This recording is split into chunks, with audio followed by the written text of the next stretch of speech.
Temptation is what we're focusing on today. We see that in our readings. The temptation in the garden, of course, the three temptations that Jesus struggles against in the wilderness. And temptation for us is everywhere. The story is told of the man named Sam who decided he was going to go on a diet. And just to make sure he would succeed, he announced his plan to all his friends and his co-workers ahead of time. Sam was one of those people who are like Oscar Wilde, who once famously said, "I can resist anything except temptation." The co-workers were pretty good about giving Sam moral support until the morning that he walked into the office carrying a box of freshly baked donuts. "What's with the donuts, Sam?" one of them asked. "I thought you were on a diet." "I am," said Sam, "but I want you to know I wouldn't have gotten these donuts if it weren't for God."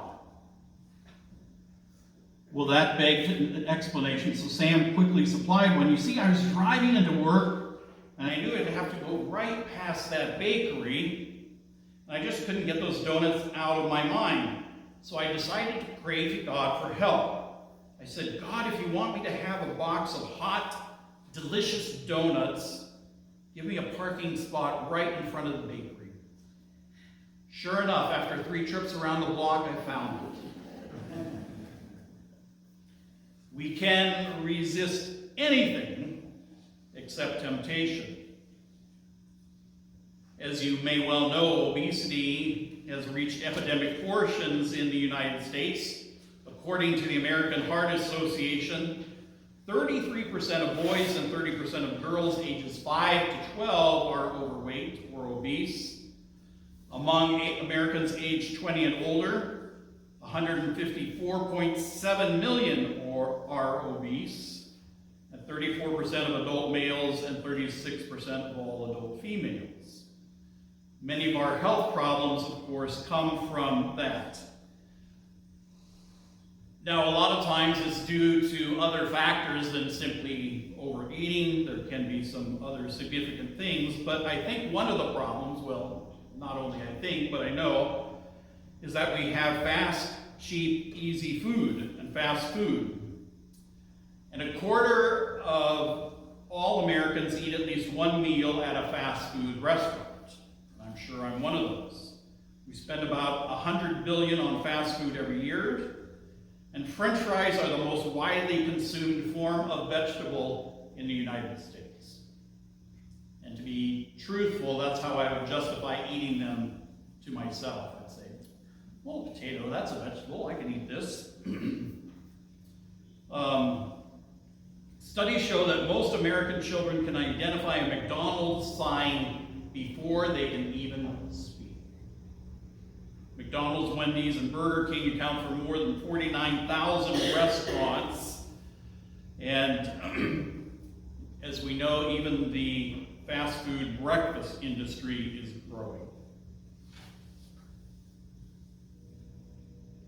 Now, the government has made some strides, and we know that Mrs. Obama had a great campaign, Let's Move initiative, to fight childhood obesity.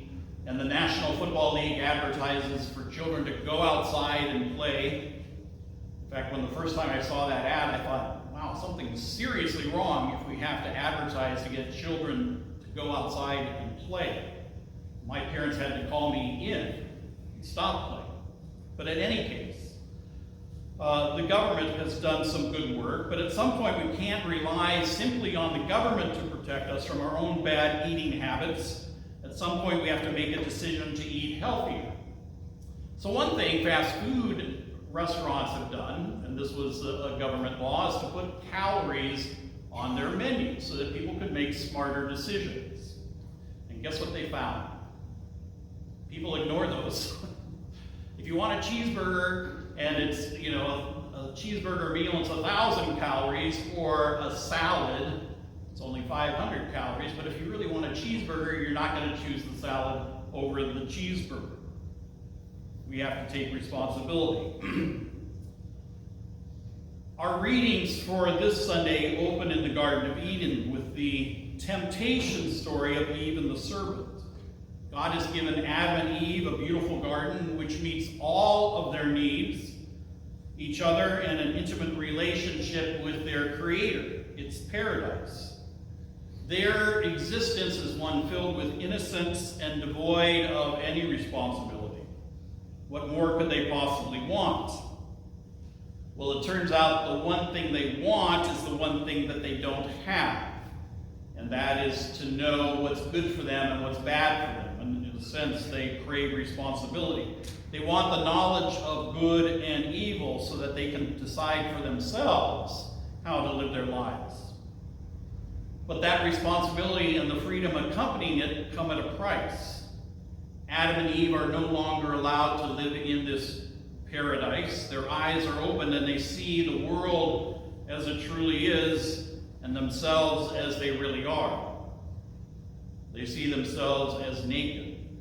And so separation and estrangement from each other, from God, from their children, from creation itself is their price for their newfound freedom. And so evicted from the paradise of Eden, we spend the rest of human history trying to bridge these estrangements. In fact, the story of the Bible is how we leave paradise and then the road back to paradise. And Paul, in his lesson, explains how God tried to bridge that gap between God and God's people with the law, but people perverted the law and it became not a bridge but a stumbling block. Instead of receiving the law as a gift of grace, people tried to use it as leverage by which they could control God and extort forgiveness for their sins. So when the law did not work, God gave his only Son as the ultimate bridge that overcomes separation and estrangement. And by his death and resurrection, our sins and failures are undone, forgiven, and blotted out.